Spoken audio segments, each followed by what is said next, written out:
Okay, welcome back, everybody. So good to have you here with us today. I am your host, Stephanie Michelle Swigert. I am a licensed and practicing school-based speech language pathologist here in Los Angeles, California. My pronouns are she, her, and I'm here today with SpeechTherapyPD.com. We are so excited to have you with us because searching for that new job or even a first job, it can feel overwhelming or even scary for some. And a lot of the time, new grads they don't even understand the process of finding and securing a job. What do we do? Where do we go?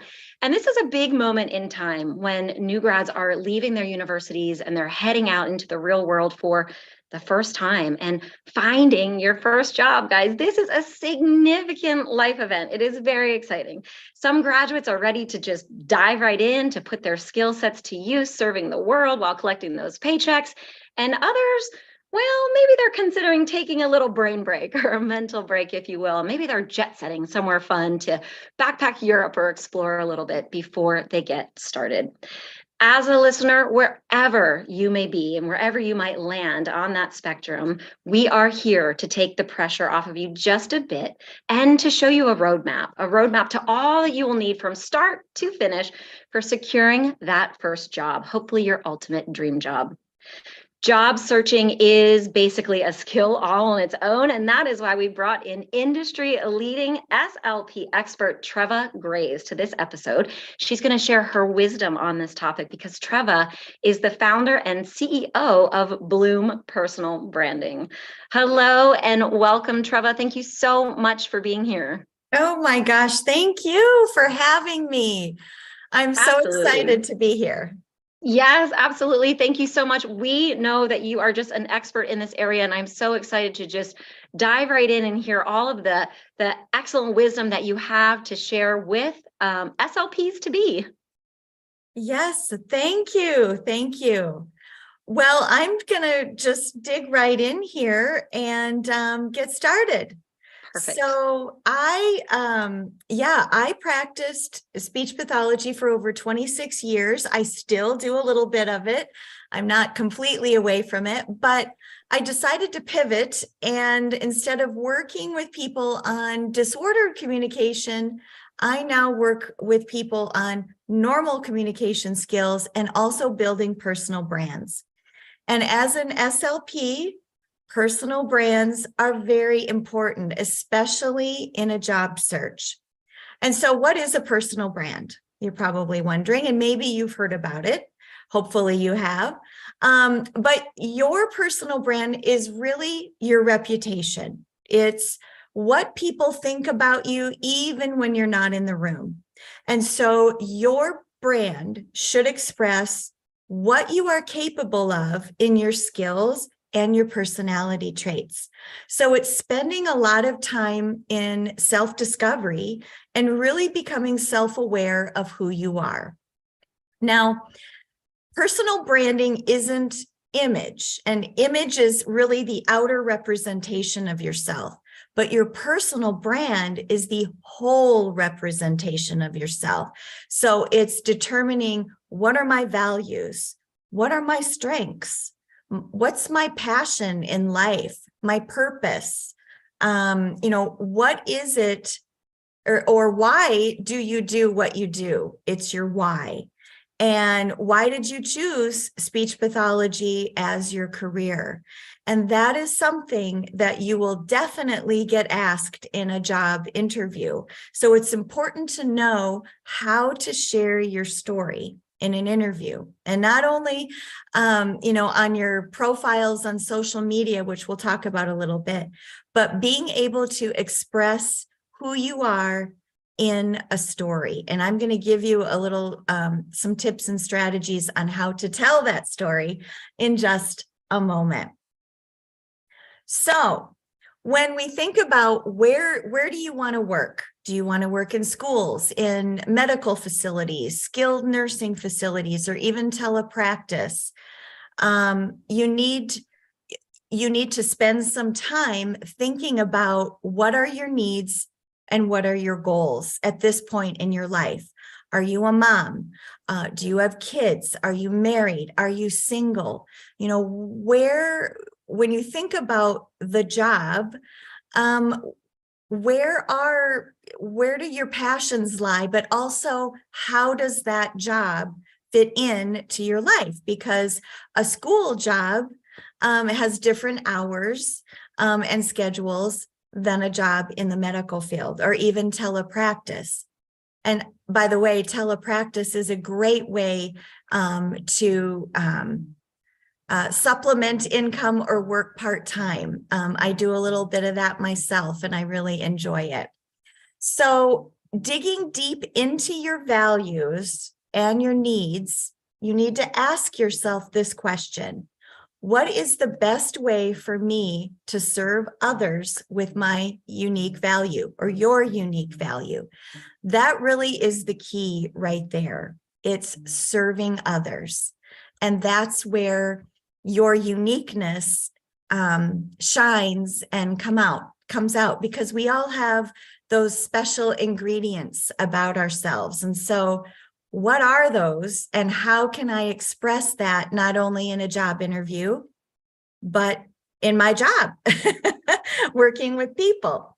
So when you think about the problem that you solve, now, this is a big part of personal branding, the problem you solve and your uniqueness. Now, the problem you solve right now, you're probably thinking, well, I'm working with clients. They have speech communication problems or swallowing problems or memory problems. So I'm trying to solve those problems in your career. And that's great to think about it like that. But also think about it like this: what have you overcome in your life that now you're powerfully positioned to help and serve others with? Maybe there's a piece of you that isn't necessarily related to the problem you solve for your speech clients, but even personally. What is it when you dig deep down into yourself, because we're really, spending that time in self-discovery and figuring out and being aware of who we are. But there's probably a story in there somewhere about the problem that you solve. Okay.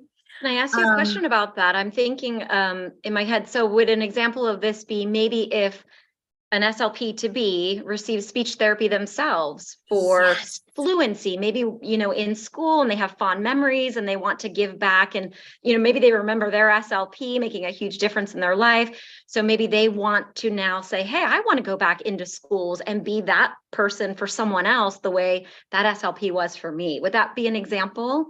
Oh my gosh, that is totally an example. Yes. Great. You may have suffered with a speech delay, or someone in your family, or you knew of someone, that had one. Or maybe you're just flat out curious about the career, and it's a career where you're helping and serving other people, that piqued your interest.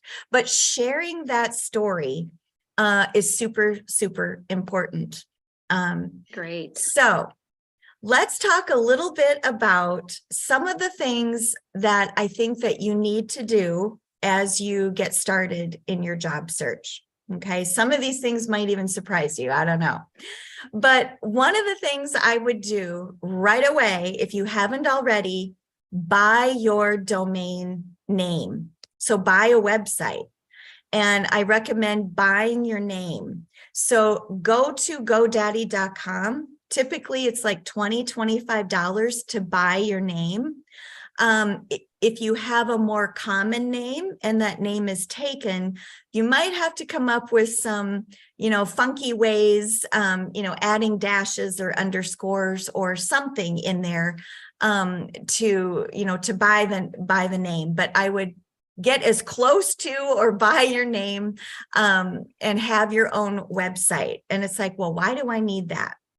Well, you want to post your resume on there, post or share your professional portfolio.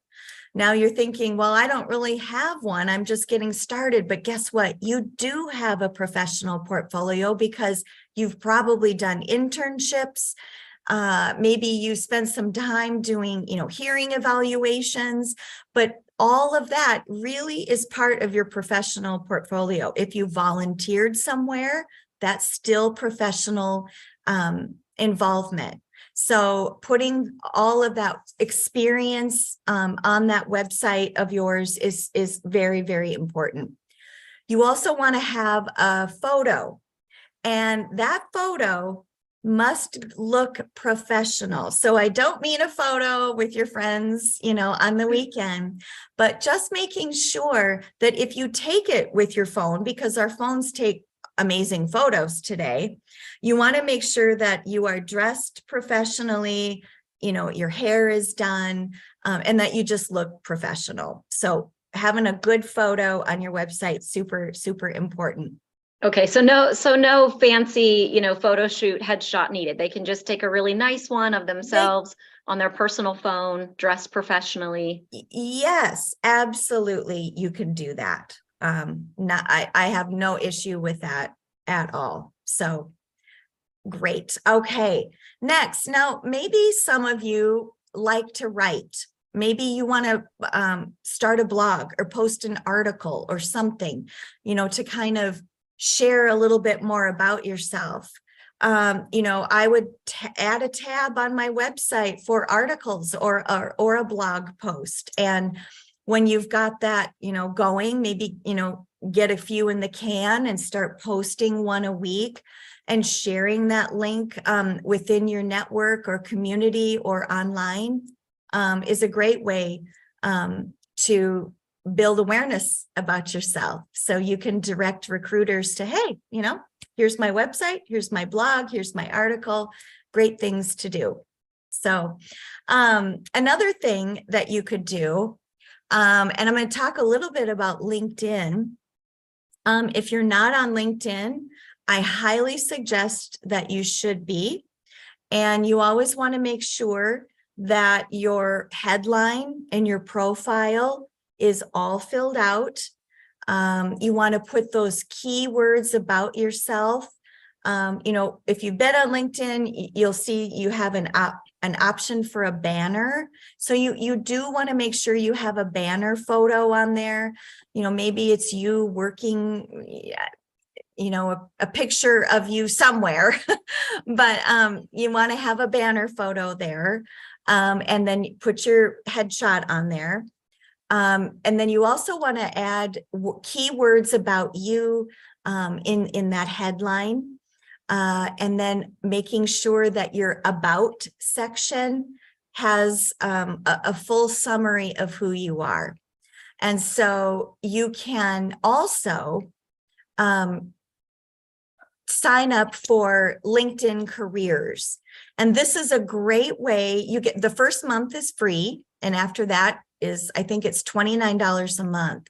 But this extra premium package on LinkedIn, once you set up your profile and what kind of job you're looking for, this will help you get in front of recruiters faster, and to start building that network. And I think you even have access to, emails and things like that. So even if you're just signed up for it while you're looking for a job and then discontinue it, because when you get a job, you don't need it anymore, but it might help you get in front of recruiters quicker, so that you're making those connections a little bit faster.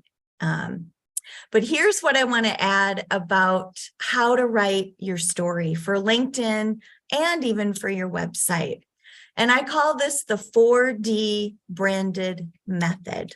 Okay, so the 4Ds stand for discover, draw, differentiate, and drive. Okay, so let's talk about discover. So the discover part is really your origin story. So how did you get started? Kind of your background, a little bit more, you're sharing a little bit more about your personality. Why did you choose speech pathology? So this should kind of show some of your brand values and your uniqueness in this part. And why, what's your decision on, why are you in speech pathology today? So that's kind of that discover piece. Then as you move into your story a little bit deeper, this is the draw part. So this is your passion story. Why do you do what you do? Kind of sharing your why. Why do you love it? Why do you love speech pathology? What inspires you and motivates you? Maybe there is that story that you had a speech communication delay growing up, or you knew someone or a family member overcame something. But this is kind of where you are drawing that recruiter or that reader about you into learning more about who you are and why are you so motivated to be in speech pathology. So that's that draw portion of the story. Next is the differentiate, I call it. And this is like your hero story, or you want to share something that you've done, that you've accomplished that was successful. So here you could kind of talk about your uniqueness and what sets you apart from everybody else. What is that special ingredient that helped you with this success story? It should show some solutions, a turnaround or a transformation. Maybe you worked with a child on, some articulation delays, and now the child is saying it above 85%. So that's the good Yes, thing. we're meeting goals. We're meeting Yes. goals. Yes. What challenges did you overcome and how you succeeded?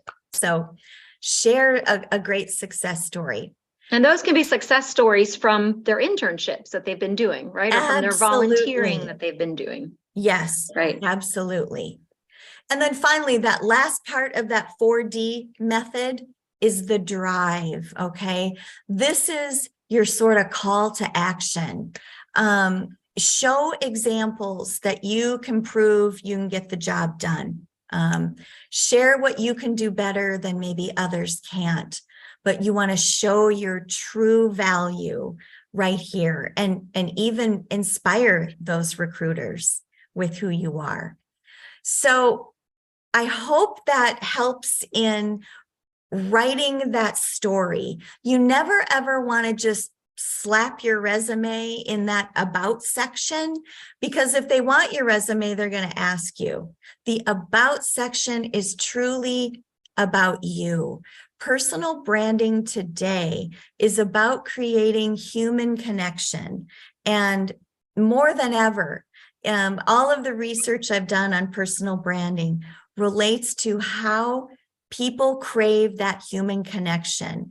They want to get to know you, like you, trust you, follow you, and even hire you. So show yourself off, inspire them, motivate them, and tell them why they should hire you. Ooh, I love your conviction with that too. How you just wrapped that up. So speaking of uniqueness, these are very unique strategies that I didn't even think about. And I've been in the field for 16 years. I mean, I love how you started by, when you're out looking, when the SLPTB is out looking for a job, that, think about your why, think about your uniqueness, think about the problems you solve, and you can use all of that to think about the setting you want to go into. But I also love how you kind of took a different spin on this too, and looked at it as, and sometimes we forget this, people are looking at you. So people are looking at the SLPs to be, they're looking at your resume, they're looking at your LinkedIn, they want to see if you have websites. So I think your strategies are amazing. Find your name, get a website going, look at creating a story about yourself that really reaches out to others, following those 4 Ds that you mentioned. I love those. And again, just rattle off the 4 Ds again. Yes, they are discover, draw, differentiate, and drive. That call to action. You want them to hire you and tell them why they should And I have love you. that. And I love how you're talking about origin story and like the hero's journey. And because it connects to the humanness, our humanity, it connects to Yes. our souls. It's beyond just saying, I graduated from this college and I've done this, externship. So I really like that. And you talk about the word values and really kind of unlayering a little bit more and Yes. sharing some of those deeper parts so Mm-hmm. that these Mm-hmm. recruiters or the people that are hiring can learn more about you aside from just the resume that you're presenting. And I love that you said, take a photo of yourself. Doesn't have Mm-hmm. You don't have to spend a lot of money on a professional headshot, but you do want to look professional. You want to have this Yes. available for, a variety of sites. We learned in episode 1 not to put our photo on resumes, but we can take those photos Mm-hmm. and put them on, as you said, our website, our social sites. All wonderful strategies. Thank you so much for sharing these. Yes. Treva, if people want to learn more about all of these, like I said, you're talking about uniqueness. I mean, even these unique strategies, where can Uh-huh. they find out more about you? Yes. Well, you can go to my website, Okay. which is bloompersonalbranding.com. You can go to the contact page and book a call with me. I have a free discovery call that I would gladly visit with you and talk to you more about how to find your uniqueness and build your brand. You can email me at treva@bloompersonalbranding.com, but my website has all kinds of stuff about me and what I do. There's even some freebies if you go to the resources page. So go there and download. There's a confidence guidebook. I'm big into positive affirmations. So if you're like getting a little, having some anxiety about that interview coming up, Sure. positive self-talk and positive affirmations. So there's lots of stuff there for you to just download for free, just by sharing your email I address with love that. me And and we we love can go from free, there. especially Yeah, when we're we love SLPs free, to be. right? We're not out collecting those paychecks yet. Free definitely is That's right. That's right. Yes, we're grateful for you, Treva, and all of your wisdom, all of these golden nuggets, and speechtherapypd.com for putting on this free CF series. It's just a wealth of information, and we're so excited to have experts like yourself who, you've founded and you're the CEO of your own company, and you've done your research and you've worked with top names in the business and been in the media and you've published books. Treva, thank you for just taking time to be Yeah. here and support all of the graduate students who are going to be entering into the field pretty soon or whenever, because I'm not sure when they're going to be watching this, but I know May and June is coming and we're going to have some more graduates coming into the field. So very exciting. Yes, thank you so much. Yes. I mean, I still love speech pathology. I will never give it up. But I found this other passion that I have as well. So I'm kind of serving two masters, I guess, but I love Yes. what I do. And I want to thank you so much for having me today.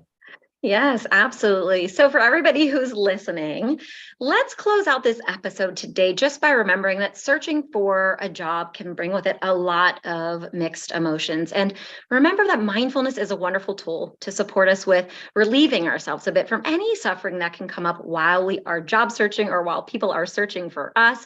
This can really be a time for us to reignite our inspiration and passion for our why that Treva talked about. Remember, this is an exciting time and you guys got this one breath at a time. So remember to bring mindfulness. I'm always mentioning how we can sprinkle little bits of mindfulness into everything that we're doing.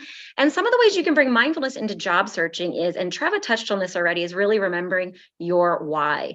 Because when things get challenging or overwhelming, simply remembering your why or your purpose in the world can support you. You are here to be a gift to others and to offer the service that you have to those who need it the most. So try to keep this at the forefront of your mind when things feel a bit tough when searching for a job. I also recommend taking a mindful pause because we know how scrolling can go, scrolling on the internet or these popular job sites. And Treva talked about LinkedIn and building websites and all of that. Just remember that doing a lot of this work can sometimes feel heavy. So if we're putting ourselves out there, that can happen. Just take time between activities to remember to connect to your breath. The neuroscience shows that there are amazing health benefits to even taking 3 minutes participating in a breathing exercise. I want to also recommend that you normalize your feelings. So we kind of talked about different feelings and emotions that can come up. It can be exhausting, overwhelming, confusing, exciting. It can be a happy time. But just remind yourself for those not so happy times, you can say, you know what, I'm feeling nervous and that's okay. Or I'm feeling stressed, or I'm feeling under, time constraint. That's okay. I can do this. This feeling will pass. I got this. I invite you to release any attachment you might have to thinking that you need to maybe find and secure that perfect job right out the door. So it's okay if you do not land your dream job right away. And I want to normalize that a lot of professionals change job settings in their lifetime. And Treva's kind of talking about how she's found new passions and moved into different areas. So this is possible for everybody. So just remember, each new experience is an opportunity to learn and grow. And lastly, I mentioned this in our last episode, just remember to create dedicated time blocks.